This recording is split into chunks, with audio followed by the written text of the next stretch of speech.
so much for reading that for us.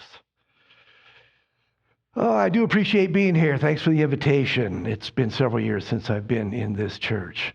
So it's good to see all of you. And I've never preached here before.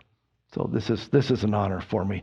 You notice in that introduction that Chris read for me, it said something about Bev and I are retired at this time, and when I'm not doing some other things I enjoy, I tend to be a butler for children.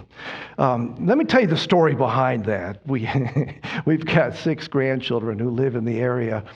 And we spend a lot of time with them, helping with them. It's oftentimes after school in the summertime, taking them to camps, and they spend the week with us. And we have cousin sleepovers. And some nights I feel like I need to go get a motel. You know how that goes.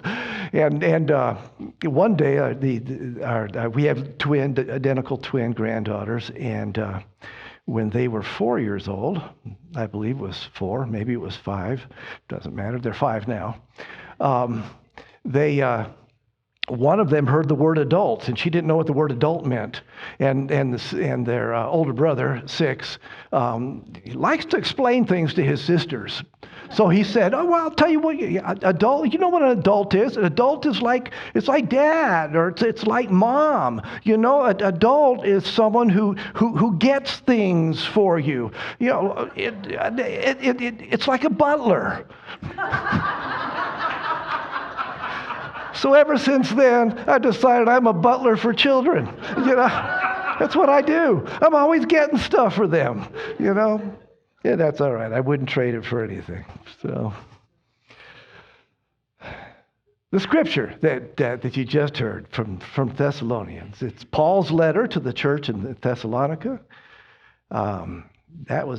Paul had a habit of when he was starting churches, he'd go to a town, and most of the towns were basically made up of Greek-speaking people. Most of them had a synagogue with some Hebrew people there. He would go to the town and he would meet in the synagogue with his people for a while, but at the same time preaching to people outside of the synagogue, and until he had enough people out there that he could start a church. And so the churches he started tended to be converts from the Greek community into what we call Christianity, what they were calling as the Way. It was a movement in the Jewish congregation at that time. And there was some conflict going on in this church, as there are, we hardly ever have conflict in churches. I get that. But so he was trying to encourage them and get them to listen to each other and to get along with each other and so forth. And that's what this is all about. It's encouragement to those people. And he said something in that passage which I think is just so fundamental to who we are and how to live a well-lived life and a life with God. He said, "Always be joyful, never stop praying, give thanks no matter what happens." Now, that's the translation in the common English Bible, but the idea of giving thanks and being joyful and prayer, these are fundamental to our lives as followers of Jesus Christ. In my last congregation, I preached a series of sermons called Seeing Clearly, because there's a lot of types of things that we need to do to see more clearly in this world. But one of the things that I think is really fundamental to seeing clearly, because again, as it is, we see better when we see clearly. And one of the most fundamental things is we need to ask ourselves, what must I not miss seeing? What must I not miss seeing? That's a fundamental question. And I want to ask you that question this morning. I think if we were to ask that question to Paul, he just might say, always be joyful. Never stop praying. Give thanks no matter what happens. Be joyful. Pray. Give thanks. That's important. if you do that, you really can't go wrong. I think it's a formula for a happy and a whole and a joyous life. Have you ever noticed how some people like to complain? No one here, I'm sure, but just complain about everything. And then there's other people who are always looking for the good. They want to find out what's right in the world. I think people are just kind of like that, one way or the other, often. Heard a funny story of a farmer who was one of these people. He always found the good in absolutely everything, and he lived his life that way, and he had a neighbor who was just the opposite.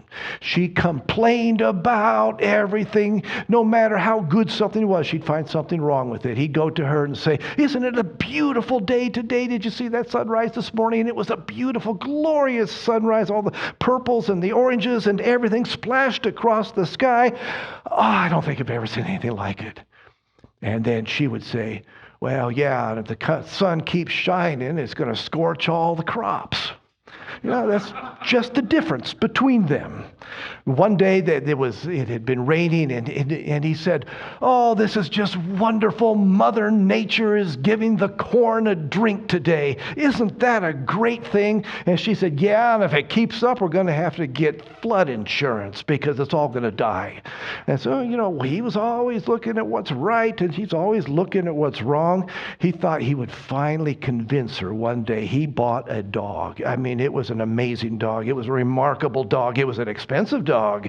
It was highly trained. It was a dog that was highly gifted. He could do just about anything. And he called his neighbor over and said, "Come, I want you to see this dog I bought. It's a wonderful dog." He said, "Watch this." And he picked up a stick, and he threw the stick out in the lake.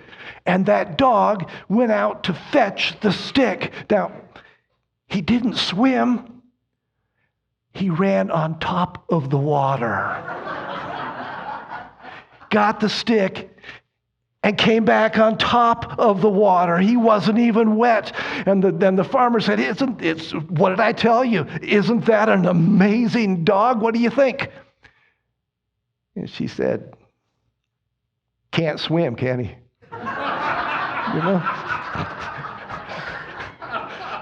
I don't know. I mean, there's people like that. Jane Wagner said, "I personally think we developed language because of our deep inner need to complain." Well, maybe that's true. But we're going to see what we look for. No matter what it is, we're going to see it. We choose. We may not know we're doing this, but we choose what to see. We choose what to look at. And that's what we fill our minds with. That's what we fill our hearts with. So the question is, what must I not miss seeing? Be joyful. Pray continually. Give thanks always. Why don't we show that slide? Because I want us to remember those words. Be joyful. Pray continually. Give thanks always. So important. It's a formula for a whole and a happy life. You ever heard the expression that someone said, "I just died laughing"? I read about a man who did. He really did. He died laughing. His name is Alex Mitchell, 50 years old, an English bricklayer. He got off of work one day, went home and watched his favorite comedy on the television. It was called The Goodies on BBC. And he started laughing and laughing. He thought it was so funny. He just laughed and laughed and laughed, and he laughed for 25 minutes, and then he had a heart attack. Now, when I read that, I thought, I don't know if that's true. It sounds a little odd. So I went back and did some research on it. And yes, it was very much true. But it turns out that now they're saying that based on other people in his family, he probably had a congenital heart problem, and any stress, he was like a time bomb. Any stress could have clicked the time bomb off, and he would have died. In this case, it was the laughing that did it, and you could tell his wife now. she did something really, really interesting. She wrote a letter to the producers and the performers of the television sitcom, thanking them for making her husband's last moments so enjoyable. You know, you can tell she's not American. She would have sued him. But, but instead, she thanked them. I mean, she knew that they'd heard that he died, and, you know, they were feeling terrible about what happened, and she wanted to let them know, you're doing the right thing. And that was his favorite program, and he just loved it, and he was having such a good time. I mean, what a way to go out. She wanted them to know that bad stuff happens. It does, doesn't it? Terrible stuff happens in this world. But it's not their fault, you know? And don't worry that you might die laughing. It probably isn't going to happen. In fact, physically, laughing is one of the best things you can do. It helps your heart. It helps your respiratory system. It helps your immunosystem. One person said laughing is like inner jogging. You want to stay healthy, laugh a lot. You know, that's one of the best things you can do for yourself. And I'm not being Pollyanna here. I say, well, you know, we just need to always look at the sunny side of everything. Well, yeah, I do believe that we're going to see what we look for. But life can be very tough sometimes. There can be tragedies in life, and we're not going to feel very happy. But in the end, when it's all said and done, don't you want to look back over all the years and say, I think I found what I was looking for? And maybe especially because life is tough, we need to be joyful, pray, and give thanks. It's a way through it. It's medicine. Writer Fulton Owsler used to tell a story of a woman who lived with his family.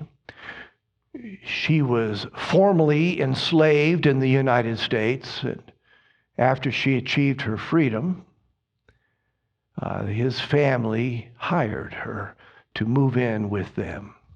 And she stayed with them for the rest of her life. So Fulton grew up knowing this beautiful, wonderful woman. And he had very many fond memories of her. One of the memories that stood out in his mind so much was that she'd sit down at the kitchen table. She'd fold her hands on her apron. And then she would close her eyes. And she'd say, much obliged, Lord, for these victuals. And when he was a little boy, he asked her one day, what are victuals? And she said, victuals are the food that the Lord has given us to eat, all the good stuff we have here. And he said, well, why do you thank the Lord for the victuals? You're going to get them anyway. And she said, you're right. I am going to get them anyway. But when you're thankful, it makes them taste so much better.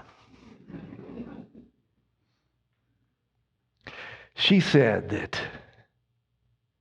that an old preacher had taught her when she was a little girl to always look for things in life to be thankful for and to pause and give thanks for those things.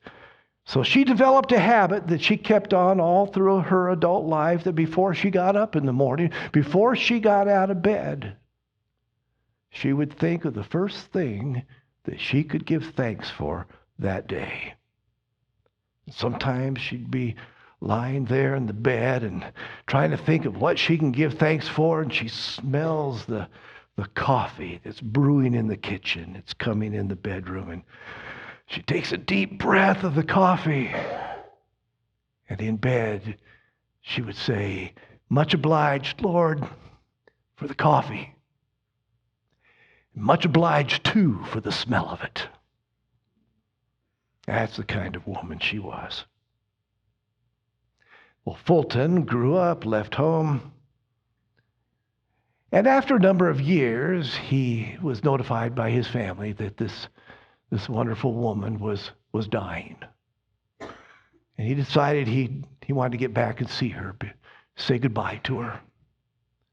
When he got there, he walked into her bedroom and he saw her lying in bed with her eyes closed, and the family was huddled around her, and her hands were folded on the white bed sheets. It reminded him of how she used to look sitting at the kitchen table with her hands folded on the white napkin. And so he thought, I wonder what she has to give thanks for at this time. And as if she were reading his mind, she opened her eyes. And she looked around at all the loving faces that were surrounding her in bed. And then she said, "Much obliged, Lord, for such fine friends." Much obliged. That wise woman always found something to be much obliged for. And you know it changed her life. It had to. What must we not miss seeing?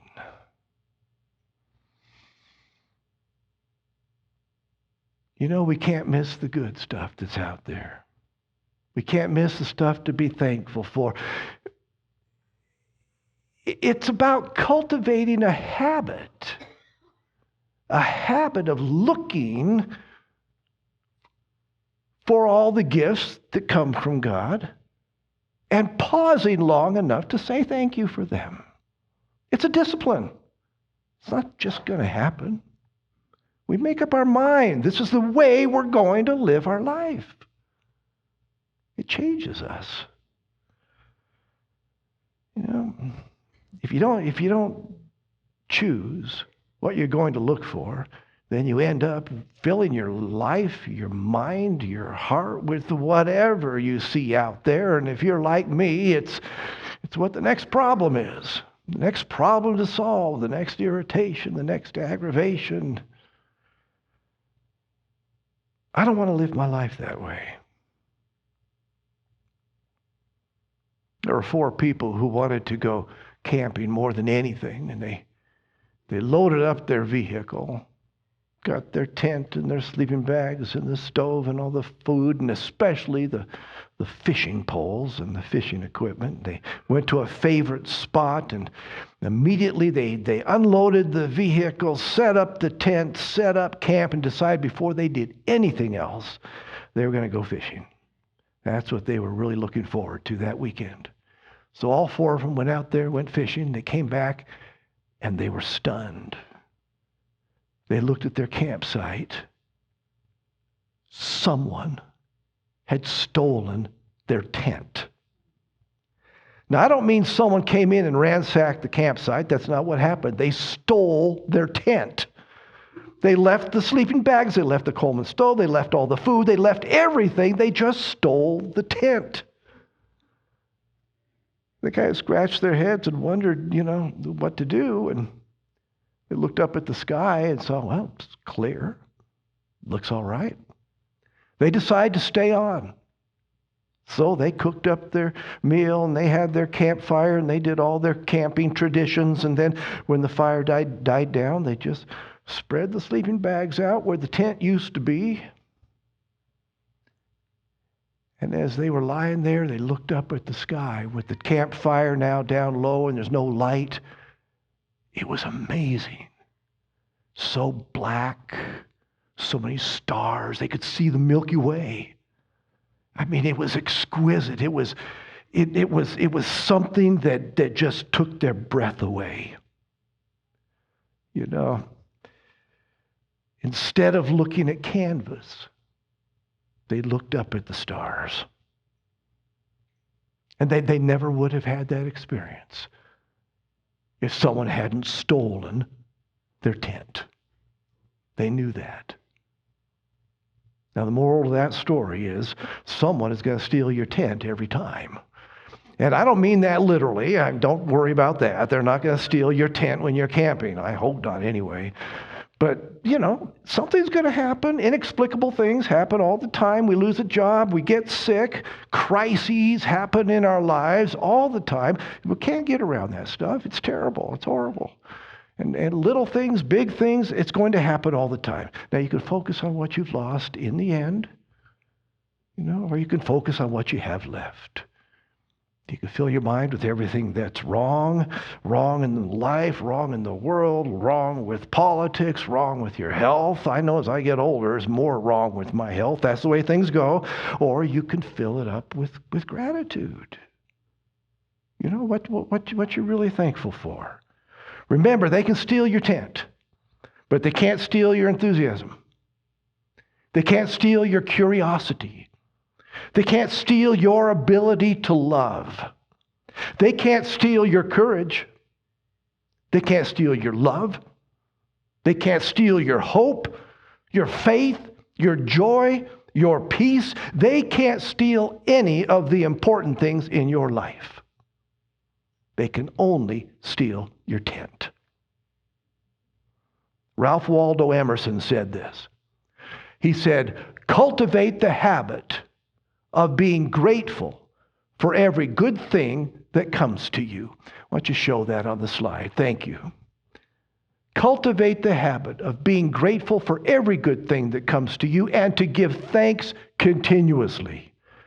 And because all things have contributed to your advancement, you should include all things in your gratitude. Even the chance to sleep under the stars because your tent went missing. Always be joyful. Never stop praying. Give thanks. So what must I not miss seeing? What must we all not miss seeing? Opportunities for joy. Opportunities to give thanks. And that's one of the greatest secrets of happiness. Amen. Mm-hmm.